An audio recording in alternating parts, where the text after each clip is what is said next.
Puwersa Santa Isabel o mas kilala sa tawag na Fort Santa Isabel ay matatagpuan sa bayan ng Taytay, Palawan.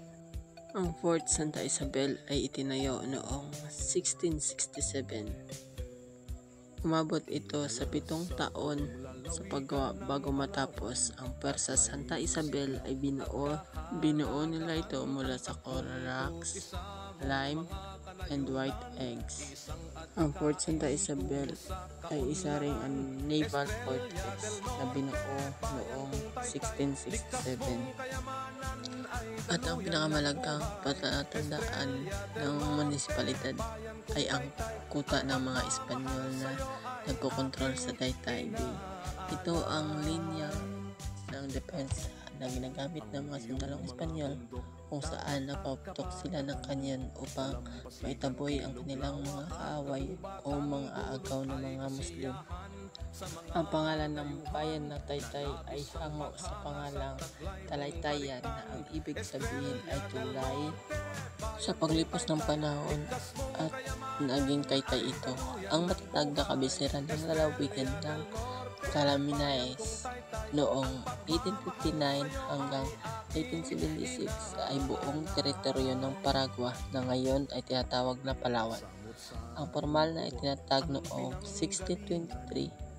Ang bayan na ito ay ang pinakamatanda at pinakamalaking munisipalidad sa lalawigan na may 31 barangay at ito ay sagana sa likas na yaman na binubuo ng mga komunidad, mga mangingisda, mga magsasaka. Ang tagapagbantay ng Taytay Bay ay ang kuta ng Espanyol na ito noong 17th century. Ang Puwersa Santa Isabel ay matatagpuan sa harap ng bayan na nakatayo bilang isang tahimik na saksi ng mayamang makasaysayang larangan ng digmaan noong panahong Espanyol. Ang kahangahangang kuta na ito ay pinagsama sa makasaysayang ng engineer at arkitek at mga kwento ng katapangan ng mga Taytayanos. Ang mga pinto ang gawa sa matitigas na kahoy ay nagbabantay sa harapan. Isang pataas na pasilyo na nagdadala sa inyo sa tuktok ng kagiliw-giliw na labi ng isang maliit na kapilya na nagsisimula pa noong ika-17 siglo. Isang nayon na mga lugar na tirahan, isang madilim na pilitan at mga silid-imbak ng mga labi na ang 4 na tore sa bawat sulok ay nagsisilbing monumento ng mayamang kasaysayan ng mga siglo na nawasak ngunit nagpapakita pa rin ng pagmamalaki. Ang mga toreng ito ay pinangalan ayon kay San Toribio, Santa Isabel, San Juan at San Manuel. Ang maliit na museo ay sarado ng maagang kaming pumunta rito, ngunit pagkakita ito ay ang mahalagang kasaysayan ng artifact kaya huwag palampasin ito kapag bumisita kayo rito sa bayan ng Taytay. Kilala rin ngayon ang lalawigan ng Palawan sa mga gandang destinasyon, pagturismo at mayamang kagubatan at kalikasan. Ngunit hindi lamang ito sa pagmamalaki ng probinsya kundi ang mayamang itong kasaysayan. Kagaya lamang ng munisipyo ng Taytay na dating kaharian, pinamunuan ng mga angkang Maharlika at unang ginawang kapital ng lalawigan ng Palawan. Sa panahon ng panganakop ng Espanya sa bansa, sa bayang ito itinatag ang Puwersa de Santa Isabel na may malaking naiambag sa katatagan at tagumpay nating mga Pilipino. Batay sa mga impormasyon na nakapaskil sa Puwersa Santa Isabel Museo sa bayan ng Taytay, sa kasaysayan unang nabanggit ang salitang Taytay sa panunulat ng Italian chronicler na si Antonio Pigafetta na dumaong sila sa Puerto de Taytay o pantalan ng Taytay na noon pinamunuan ng chieftain na si Dato' Maumud, pamangkin ng Sultan ng Brunei, hangganan ng Sulu at Raha Silurong ng Maynila. Nakarating doon sa Pigafetta kasama ang ilang natirang buhay na tauhan ni Magellan na natalo sa labanan sa Mactan noong 1521. Sa labanan na iyon ay napatay ni Dato Lapu-Lapu si Magellan kaya naglayag sina Pigafetta patungo hilagang bahagi ng Palawan.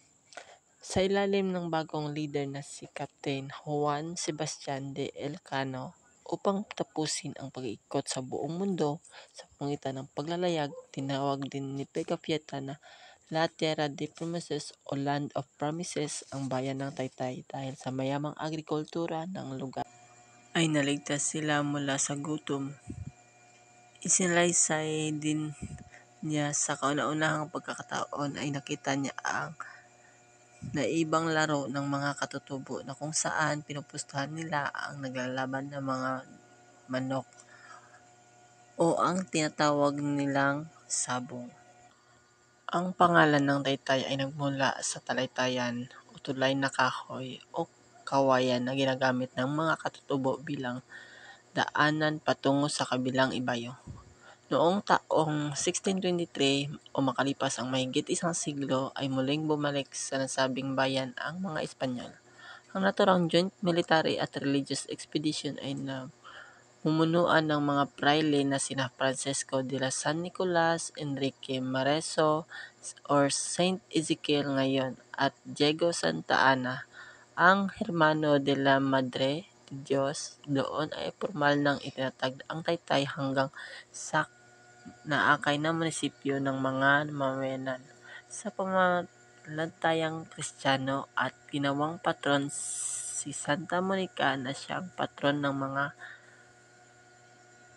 Katolikos.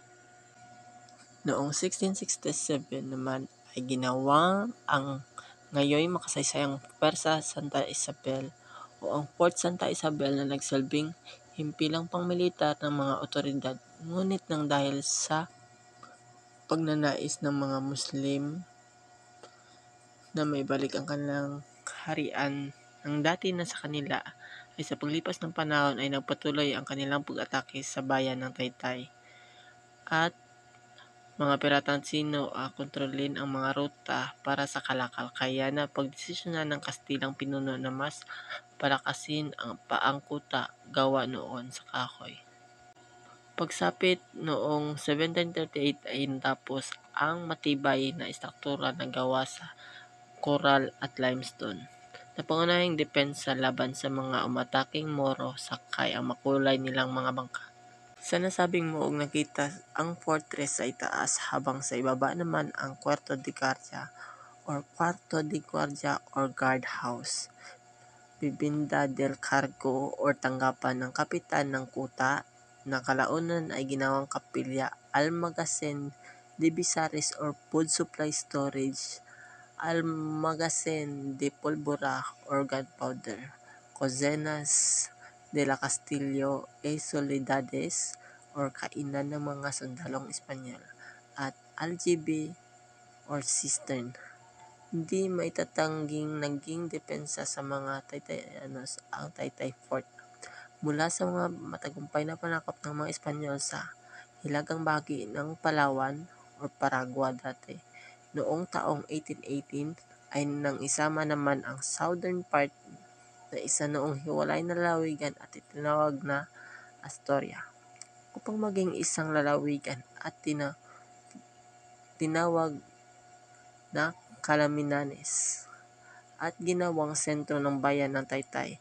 Ngunit kalaunan dahil sa patuloy na pananalakay ng mga Moro ay inilipat nila ito sa Cuyo, ang kapital ng probinsya noong 1873.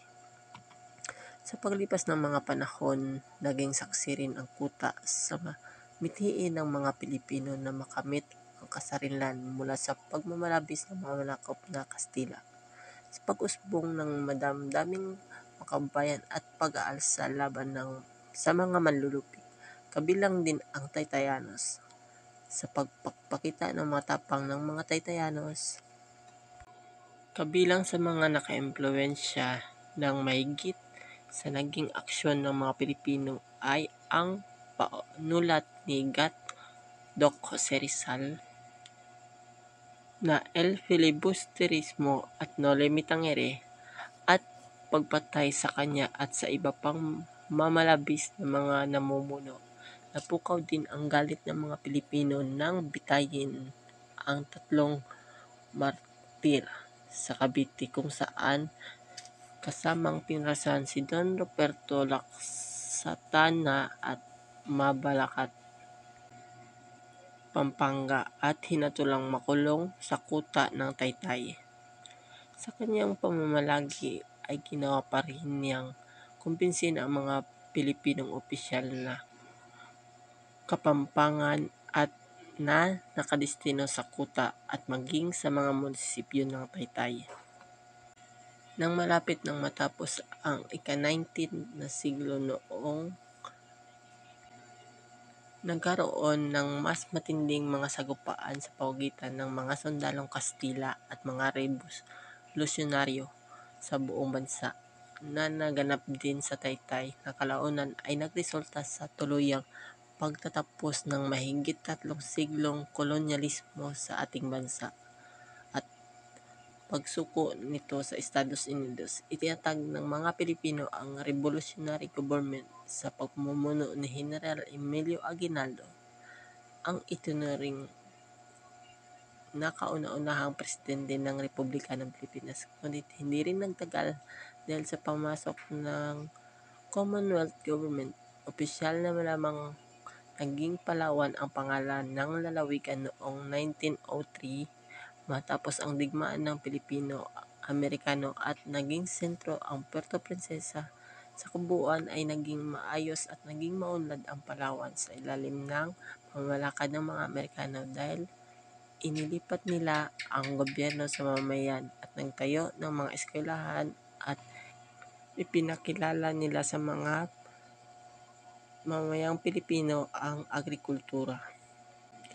At sa ikatlong sumakop sa Pilipinas, ang bansang Hapon din rin ang natawaran ng papel na ginampanan ng Puwersa Santa Isabel upang panumbalik ang kalayaan ng mga Palawenyo at ng bansa.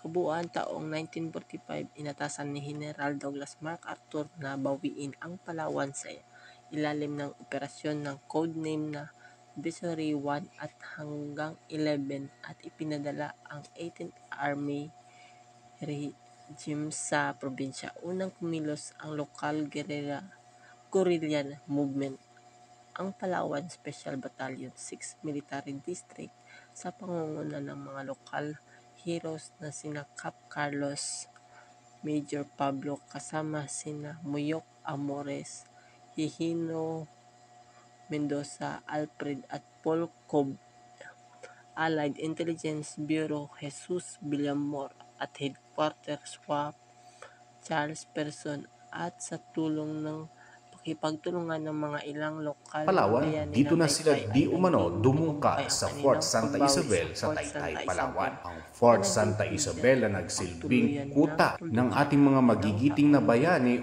upang maprotektahan ang ating bayan mula sa mga piratang pandagat. Sa ngayon, ang Fort Santa Isabel ay isa sa pinakapinupuntahan ng mga turista dito sa bayan ng Taytay o sa lalawigan ng Palawan. Maliban sa karespeto at napakaganda history nito at dahil sa pangangalaga ng lokal pamahalaan ng Taytay, Palawan, makikita natin ang napakagandang palibot ng nasabing kuta. Tulad nga di umano nito.